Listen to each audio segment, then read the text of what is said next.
क्या आप यकीन करेंगे कि मुंबई का वो गैंगस्टर जिससे खुद दाऊद इब्राहिम भी थर थर कांपता था, वो असल में क्लास का सबसे पढ़ाकू बच्चा था। लोग कहते हैं कि अपराधी पैदा होते हैं, लेकिन मान्या सुर्वे को मुंबई की गलियों और इस सड़े हुए सिस्टम ने बनाया था। एक ऐसा डॉन जिसने पुलिस की नाक में दम कर दिया और जिसे मारने के लिए कानून को पहली बार अपना ही कानून तोड़ना पड़ा। कुर्सी की पेटी बांध लो, क्योंकि ये कहानी मनोहर के मान्या बनने के उस खूनी सफर की है जहां दोस्ती में सिर्फ धोखा मिलता है। 13 साल की उम्र, जब बच्चे पतंग उड़ाने और गलियों में शोर मचाने के सपने देखते हैं, उस उम्र में मनोहर सुर्वे के हाथों में गणित और अंग्रेजी की किताबें हुआ करती थीं। कोंकण के एक बेहद साधारण परिवार से ताल्लुक रखने वाला यह लड़का, जिसे आज दुनिया मान्या सुर्वे के नाम से जानती है, उस वक्त सिर्फ एक स्कॉलर था। स्कूल के मास्टर उसकी बुद्धिमानी की मिसालें देते थे। मनोहर अपनी क्लास में सबसे शांत, सबसे होनहार और सबसे ज्यादा अंक लाने वाला छात्र था। घर की गरीबी उसे डराती नहीं थी, बल्कि उसे और मेहनत करने के लिए उकसाती थी। उसे लगता था कि कलम की ताकत से वो अपनी तकदीर बदल देगा। समय बीता और वो साल आया जिसने इतिहास के पन्नों पर एक गहरा काला धब्बा लगा दिया। मनोहर अब जवान हो चुका था और कीर्ति कॉलेज में अपनी पढ़ाई पूरी कर रहा था। जब परीक्षा के नतीजे आए तो हर कोई दंग रह गया। मनोहर सुर्वे ने 78% अंक हासिल किए थे। 78% का मतलब था कि आपके सामने कामयाबी के सारे दरवाजे खुले हैं। मनोहर के पिता की आंखों में खुशी के आंसू थे। उन्हें लग रहा था कि उनका बेटा अब साहब बनेगा। लेकिन किस्मत ने मनोहर के लिए कोई ऑफिस की कुर्सी नहीं, बल्कि जेल की एक ठंडी कालकोठरी चुनी थी। एक छोटी सी घटना, एक मामूली झगड़ा जिसमें मनोहर का भाई भार्गव शामिल था। मनोहर सिर्फ अपने भाई को बचाने और बीच बचाव करने गया था। उसे लगा था कि कानून सच का साथ देगा। उसे लगा था कि उसकी मार्कशीट की पवित्रता उसे बचा लेगी। लेकिन पुलिस की फाइलों में मनोहर का नाम एक खूंखार अपराधी की तरह दर्ज कर दिया गया। बिना किसी पुख्ता सबूत के उसे एक मर्डर केस में लपेट लिया गया। अदालत ने फैसला सुनाया, उम्र कैद। पुणे की यरवदा जेल की वो सलाखें जब पहली बार मनोहर के पीछे बंद हुईं, तो उस दिन सिर्फ एक अपराधी जेल नहीं गया था, बल्कि एक होनहार छात्र की उम्मीदों का कत्ल हुआ था।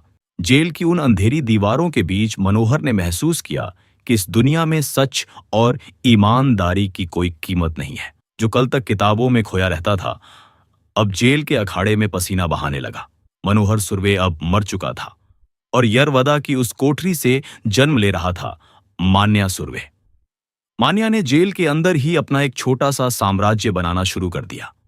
उसे समझ आ गया था कि पुलिस और सिस्टम सिर्फ डर की भाषा समझते हैं। जेल प्रशासन उसकी बढ़ती ताकत से इतना घबरा गया कि उसे रत्नागिरी जेल शिफ्ट कर दिया गया। लेकिन मान्या के दिमाग में अब कुछ और ही चल रहा था।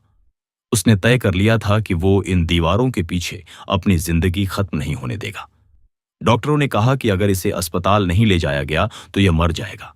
यही तो मान्या चाहता था। 1979 की वो सर्द रात, जब मान्या को इलाज के लिए अस्पताल ले जाया जा रहा था।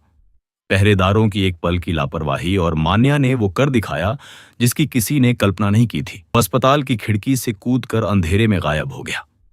अगले दिन पूरे महाराष्ट्र की पुलिस में हड़कंप मच गया। रेडियो पर, अखबारों में सिर्फ एक ही खबर थी, मान्या सुर्वे भाग गया। ये खबर मुंबई के गलियारों में एक चेतावनी की तरह गूंजी, क्योंकि यह कोई आम गुंडा नहीं था। यह एक पढ़ा लिखा दिमाग था जो अब बदला लेने के लिए बेताब था। मुंबई लौटते ही मान्या ने अपना गैंग तैयार किया। उसने पहली बार मुंबई में कॉरपोरेट स्टाइल में जुर्म शुरू किया। कैनरा बैंक की वो मशहूर डकैती हो या बड़े बिल्डरों से फिरौती, मान्या का नाम अब दाऊद इब्राहिम और करीम लाला जैसे दिग्गजों के बराबर लिया जाने लगा। मान्या का मानना था कि मुंबई पर सिर्फ उसका राज होना चाहिए जो सबसे ज्यादा शातिर है। उसी दौरान मुंबई के अंडरवर्ल्ड में दाऊद इब्राहिम और उसका भाई साबिर अपना दबदबा बनाने की कोशिश कर रहे थे। मान्या ने देखा कि दाऊद को उसकी जरूरत है और उसे दाऊद की। एक ऐसा गठबंधन हुआ जिसने मुंबई की सड़कों को खून से लाल कर दिया। मान्या ने दाऊद के दुश्मनों को एक एक करके ठिकाने लगाना शुरू किया। मान्या की रफ्तार इतनी तेज थी कि खुद दाऊद भी डरने लगा था। दाऊद को समझ आ गया था कि मान्या सुर्वे को काबू करना नामुमकिन है। वो दाऊद की आंखों में आंखें डालकर बात करता था, उसे चुनौती देता था।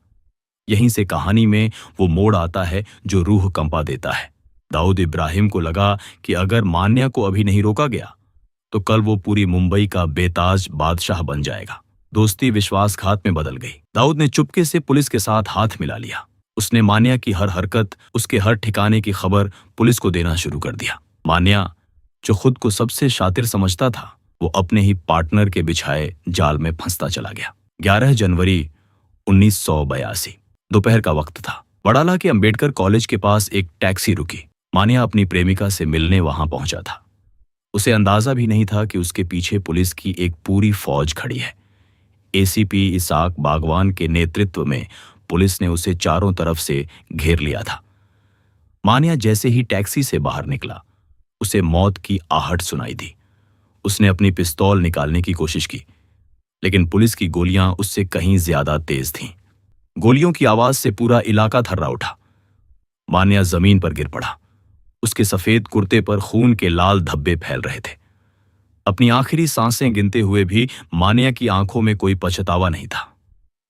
उसने पुलिस वालों की तरफ देखा और चिल्लाया, "ये नाइंसाफी है। तुमने मुझे सामने से नहीं, धोखे से मारा है।" वो 78% मार्क्स लाने वाला दिमाग अब मिट्टी में मिल रहा था। यह भारत के इतिहास का पहला आधिकारिक एनकाउंटर था। पुलिस ने एक अपराधी को खत्म किया था, लेकिन हकीकत यह थी कि सिस्टम ने ही मनोहर सुर्वे को मान्या बनाया था। मान्या की मौत के साथ एक दौर खत्म हुआ, लेकिन एक सवाल हमेशा के लिए छोड़ गया। क्या मनोहर सुर्वे वाकई पैदा ही एक अपराधी के रूप में हुआ था? या फिर उस दिन जब पुलिस ने एक बेगुनाह छात्र को सलाखों के पीछे डाला था, तभी मान्या सुर्वे की नींव रख दी गई थी? क्या वो 78% मार्क्स लाने वाला लड़का एक बेहतर जिंदगी का हकदार नहीं था?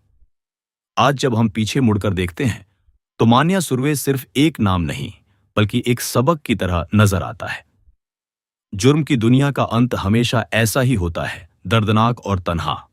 लेकिन सोचने वाली बात यह है कि आज भी समाज में कितने मनोहर सुर्वे हैं जो सिस्टम की मार खाकर मान्या बनने की राह पर है। अब आप खुद फैसला कीजिए। मान्या सुर्वे एक पत्थर दिल खलनायक था, या फिर हालात की चक्की में पिसा हुआ एक पीड़ित? अपनी राय नीचे कमेंट में जरूर बताएं। क्या आपको लगता है कि अगर उसे वो मौका मिलता जिसकी उसे तलाश थी, तो आज इतिहास कुछ और होता?